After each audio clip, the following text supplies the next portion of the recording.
A Pew Research Center survey shows that roughly 80% of Americans are bothered that billionaires and some corporations are not paying their fair share. Billionaires like Mark Zuckerberg, Jeff Bezos, and some other notable figures don't keep their money in banks. Here is the question: why and where do they hide their money? Moreover, the revelations from the Pandora Papers have rocked the world.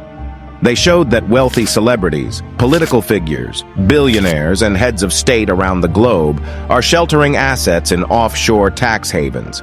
As the Panama Papers released, few Americans were caught up in the Pandora Papers. The leaks came from 14 offshore wealth service providers in countries where wealthy people typically don't seek services.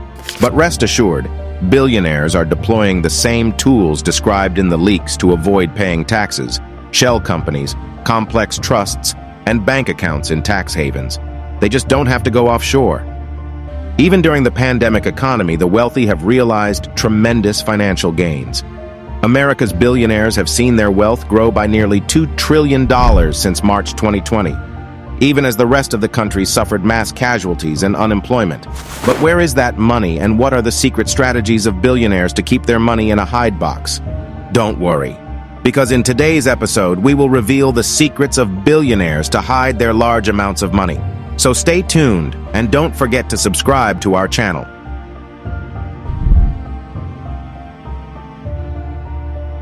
First of all, no one enjoys paying taxes. So, no matter your income level, searching for new tax breaks can be a wise use of your time and energy.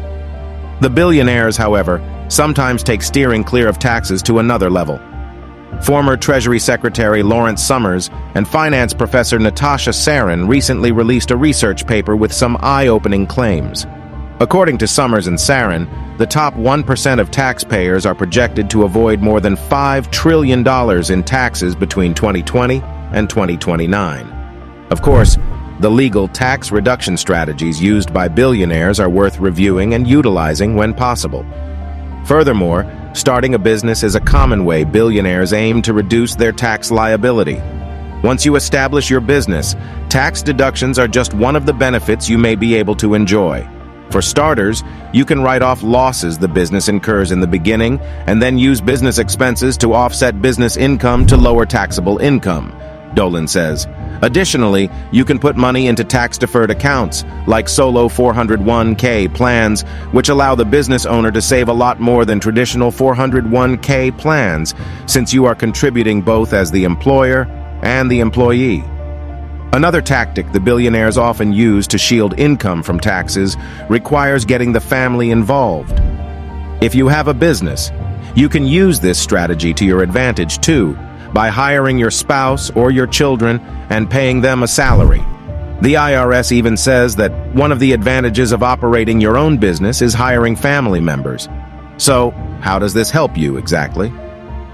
Your business gets a write-off, Dolan explains, and your spouse or child can put the money into tax-deferred accounts.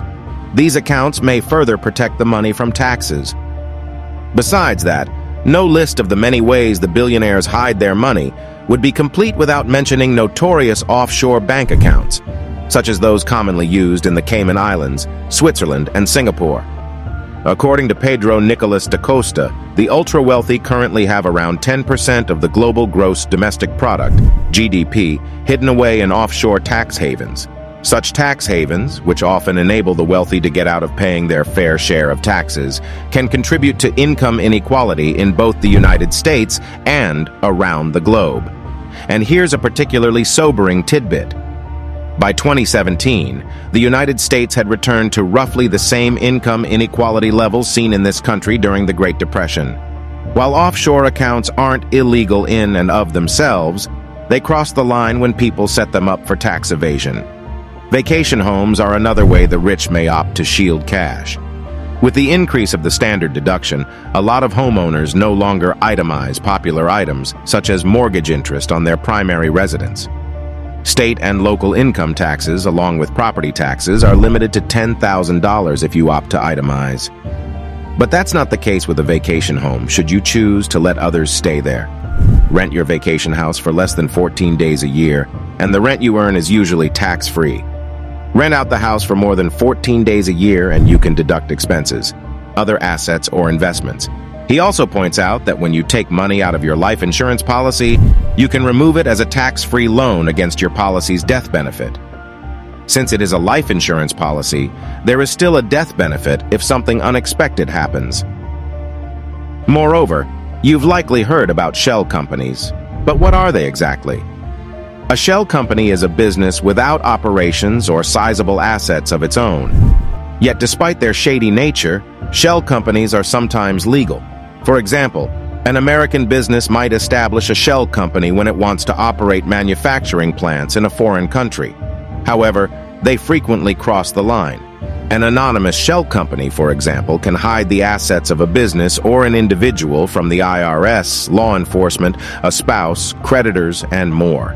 According to the nonprofit organization Americans for Tax Fairness, shell companies help U.S. corporations avoid paying as much as $90 billion per year in taxes to the IRS. Believe it or not, buying bonds from the government is a common and legal way for the rich to avoid taxes. Governments issue municipal bonds to finance large projects, such as building a new school, highway, or public park. Municipal bonds are safe investments that command a decent interest rate. However, billionaires often invest in municipal bonds because earnings are almost always exempt from federal taxes. People with lower incomes and net worths can invest in municipal bonds as well, but often you'd be better off finding a taxable bond that offers a higher return rate instead. Check with your financial advisor if you have questions on any specific investment strategies. Natalie Pine, a certified financial planner, sheds light on a shady practice that some dishonest billionaires use to stiff the IRS. This illegal method starts with buying expensive jewelry. I have heard of people buying diamonds in particular and passing those on to children without filing any gift tax return or estate tax return, says Pine. They are small items that transfer easily unnoticed. There are no specifics listed for the IRS to refute unless they audit the individual. Of course, Pine does not advise breaking the law in this way to avoid taxes under any circumstances. To be very clear, she says, we have never done this, nor do we recommend it. Interestingly, people know that donating to charity can both benefit others and help you lower your taxes. Donor-advised funds are a next-level approach to charitable giving that can offer even bigger tax benefits. Donor-advised funds are like personal charitable savings accounts used by the wealthy. The money you contribute to a DAF is tax-deductible, and the money has to go to a charity eventually. For example, you could contribute $10,000 to a DAF this year and receive an immediate tax deduction.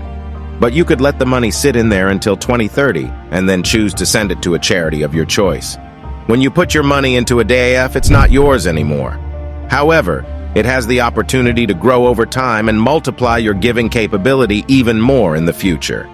Thank you for watching and subscribing to our channel. See you in the next video.